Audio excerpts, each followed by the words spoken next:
Aid in Hand on Shannonside Northern Sound.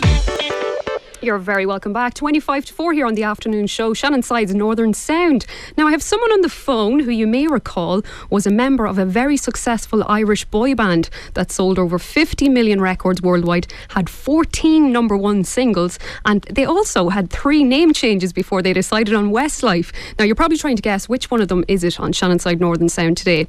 I'll give you a few clues. This boy is from Sligo.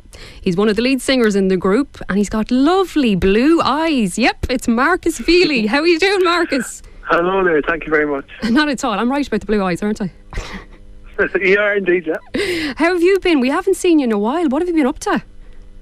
I've been in the studio really. Ever since Westlife finished in 2012, I kind of started a pretty long journey of, making my first ever solo album, and basically I've finished it now and it's going to come out very soon, so I'm very excited about that. Absolutely. I took my time with it and I didn't sort of rush into it, and I'm really pleased with the results. I'm very proud of myself.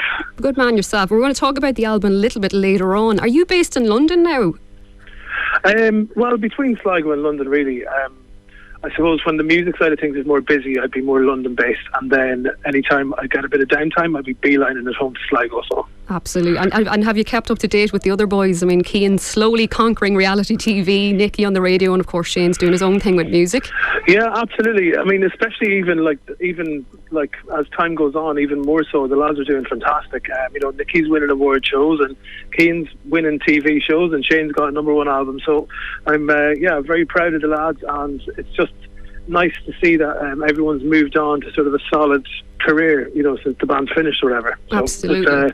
It's lovely to see it. And obviously after Westlife decided to disband, would you say it was hard to take in the change in your pace of life, like things like sleeping in the mornings, eating whatever and whenever you wanted, going on holidays, all of that? Did you make a list of everything you wanted to do? It was really tough. It was really tough. No. I think obviously the initial kind of knee-jerk reaction is, they go on holiday and just chill out in tracksuit bottoms around the house and stuff, but it doesn't take me too long to get bored of that. So I kind of, for a few weeks, definitely did do a little bit of that, and then I just got stuck into the album. I suppose it was my way of coping with the sort of limbo that we ended up in a way.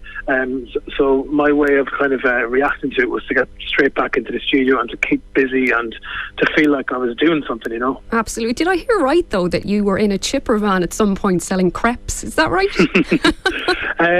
Well, basically, it doesn't surprise me at all the way the story kind of was painted, but basically what I done was I bought a lovely old, well, it wasn't lovely when I found it, but I bought a really old 1950s Citroen van, like an old French workman's van, and refurbished it and brought it back to life basically, and it's as good as new now. And that was kind of really just something that I done. I had a little bit of downtime from the studio because it's good to kind of take breaks sometimes, or else you kind of burn out creatively, and as I said before, I got very fidgety fingers if I'm sitting around idle for too long. So I got stuck into that, and it was just a little project, an idea that I had, and it was great fun to do it.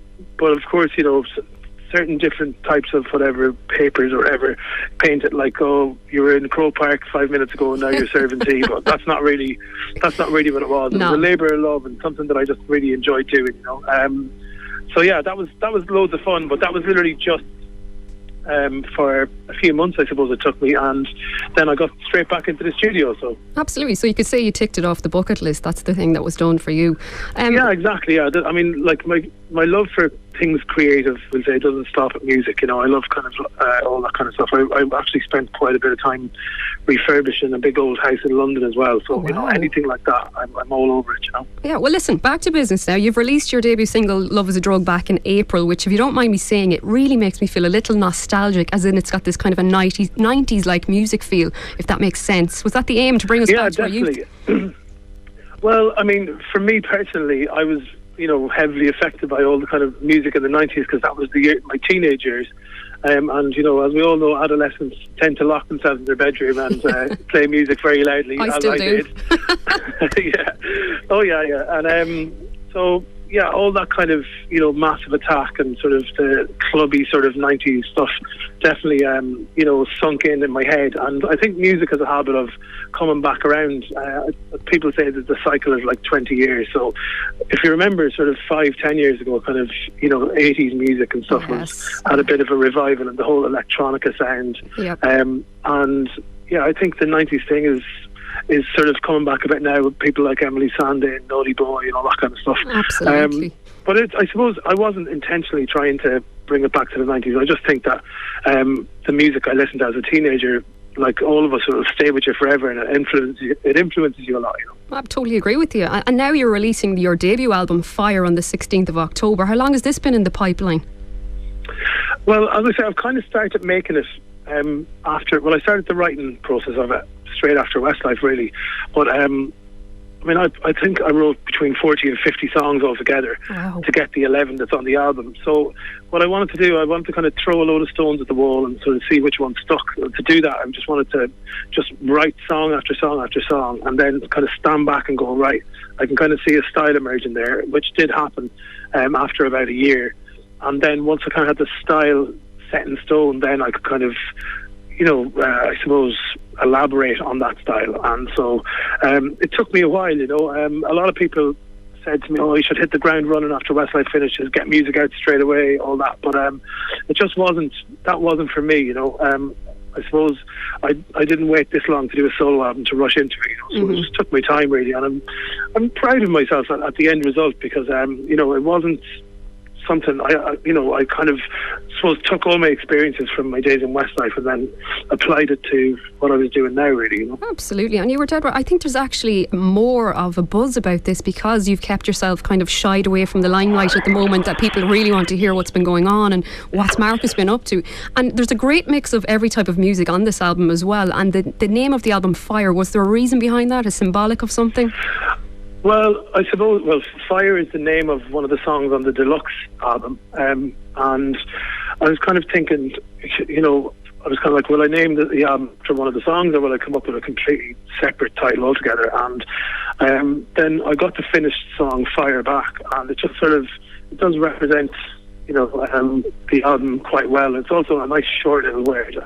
I was very surprised that actually when I went on iTunes and stuff that there was no other album called Fire. It's very so I think it's quite a nice short, strong word that you can remember. But you know, it does all. Fire can be good and bad, as we all know. And for me, the album is kind of about the ups and downs of breakups, of being single, of, you know, finding love again. It's kind of what I went through in my own personal life, you know, during the making of the album. So it just kind of felt right, you know. And you can also, when it comes to the live gigs, you can get quite playful with the fire thing visually and stuff as well. So. Yeah, and that goes into what I was about to say now, that the artwork design for this album is very unusual and yet such a simple idea. Maybe could you explain to the listeners what you did with it? Yeah, well, I mean, I suppose, like, I'd understand if people thought it sounded quite mad, really. Sorry, the gardener next door is using a leaf blower. It's not making too much noise. Right, but yeah, so people might think it's quite mad, but for me, it just made sense. So not to get into too much detail, but, you know, during the Westlife days, we used to do big tours and we used to have to do medicals for insurance reasons, right? So this is going somewhere, don't worry. And so we done a medical, and it was this really cool hospital. And at the end of it, they gave a CD, and the CD had all of my scans on it. So there was brain scans, heart scans, all sorts of scans. And I seen it. I put it up on my laptop, and I seen it. I was like, wow, this would be such amazing artwork. Yeah. And so then when it came to making my actual artwork for my album, you know, there's very just photos of me and stuff on it, but then there is like my brain scan is in there and my heart scan is in there. And just once again, it's just my kind of maybe weird way of making sense of it, but, you know, the album is very much coming from my head and my heart, and I think we all, you know, struggle with the battle between your head and your heart sometimes, and it just kind of felt appropriate because the album is also very personal, and I've kind of letting people see a side of me that they've never seen before. And I suppose a brain scan and a heart scan is probably kind of fits in with that in my own weird, twisted way. So I don't know. Actually, it just I thought sometimes it was great. It just looks cool as well. So. It did. It looked really cool. I actually thought it looked, and looking at it until it was explained, I was like, wow, I wouldn't have thought that. So it's a nice, and it's actually really physically putting yourself out there. And it doesn't sort of literally look like, you know, heart scan. No. We played around with it and made it look a bit more arty. Yeah, we're not going to scare people. It doesn't look full on. It's just a lovely little design. And Marcus, you must have a big catalogue of songs that you've written down through the years. And just you're saying you've written 50 or 60 since Westlife disbanded. It comes to a hard choice then as to which tracks you wanted to keep for the final cut then of this album.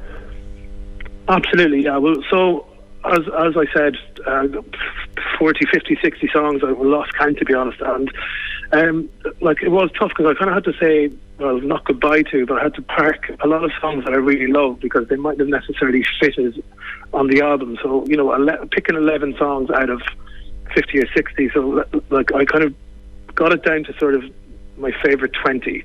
And then within those 20, there's songs, I would say, that I really loved, but the sound of them was just so different to everything else. So I kind of, the end product has to be an album that all kind of fits together nicely, and there's not just some random song that's completely different. So, but I still have, quite a few songs in my bank that that hopefully will be used for something else in the future, whether it's for myself or somebody else to record them. And that's kind of probably something that maybe once I got the album out and released, I can kind of see maybe if I can find those songs at home as well, Absolutely. One of my favourite songs off the album, when we're playing it a little bit later, is the new single Butterfly. It's really catchy and it's got this great music video too. Two people in the middle of a field and I think it's wild heather behind them, and then the beat drops and it breaks into this type of modern dance. Where was that shot? Well, so yeah, basically we had my first video, Love Is a Drug, got very there's a lot of very vivid, bold red in it, and so I wanted my second video to have another different but very vivid colour in it. And so the field is actually a lavender field, and I thought we were going to some glamorous location, maybe in Holland or something like that. It's actually just in a field on the outskirts of London in a place called Croydon. And lovely. But, Croydon's glamorous too, But it looks glamorous. Yeah, it looks fantastic. It's actually an Irish guy that bought the field years ago and planted lavender 20 or 30 years ago. But anyways, it was just something. I kind of think sometimes, you can get $1 million backdrop kind of almost for free, because nature sometimes just looks so amazing on cameras. And so the nature is the backdrop, and then you've got the two kind of modern contemporary dancers. Listen, one or two questions from the listeners in here before we sign off. Are you going to give Louis Walsh a job, seeing as he's off the X Factor? Bridge and Cavan wants to know. Well, or is he off the X Factor? That's the question. Ooh, bit of mystery now there. Well, I did kind of have a good catch up with Shane, who obviously is still managed by Louis, the other night, and I was speaking to Louis a couple of weeks ago as well. But my lips would have to stay sealed. But you never know. I think he mightn't be out of a job on the X Factor for too long. Who knows though? I can't say for sure. I know, you're doing that right. You're doing that right now. We're not giving anything away here at all. Finally, would you ever be tempted yourself to go on anything like Strictly Come Dancing or I'm a Celebrity, Get Me Out of Here? Asks Sarah in Carrick-on-Shannon. Well, obviously I watched when Keane was on there, and I think I have too many phobias to do I'm a Celebrity. Mm-hmm. The idea of being locked in a coffin with 50 rats buried alive. I've got a massive phobia of birds. I remember one time seeing John Lydon or Johnny Rotten or whatever in a pen full of ostriches, and he was covered in ostrich feed. Oh, no. And they were all kind of just running after him, pecking him and stuff like that. I would literally die on the spot. So that's a no then. It would probably make good TV, but it'd be too. I like setting myself challenges, but that's probably going a bit too far. But I love those shows. I was jumping up and down, screaming at the TV when Keane was on it. Yeah, happy to watch them, but not to take part. Same as myself. Definitely. Yeah, for now, anyways. Yeah. Well, listen, Marcus, the album is out on the 16th of this month, and you're signing copies of it in Dublin on the 18th and in Belfast on the 21st. It's HMV, is it? It is indeed, yeah, HMV. We're even looking at potentially putting some more signings in. They're, believe it or not, harder to plan than you think logistically. But I'm looking at putting some more in, but I can't kind of say where yet. But I'd love to get down the own side of the country as well. Absolutely. At some point if I could. And if you do, pop into us here in Shannonside Northern Sound. And thank you so much for talking to us today. I wish you all the best, but I have a feeling you won't be needing it, my friend, as you're well on your way to solo success, and it's well deserved. Oh, thank you very much. Thank you. Honestly, it was lovely to speak to you. Thanks a million, and thanks to everyone for all the support as well. Great. Keep her lit, as they say, and we'll talk to you again, Marcus. Keep her lit. Bye bye. See ya. Bye bye. Okay, we'll be back right after this.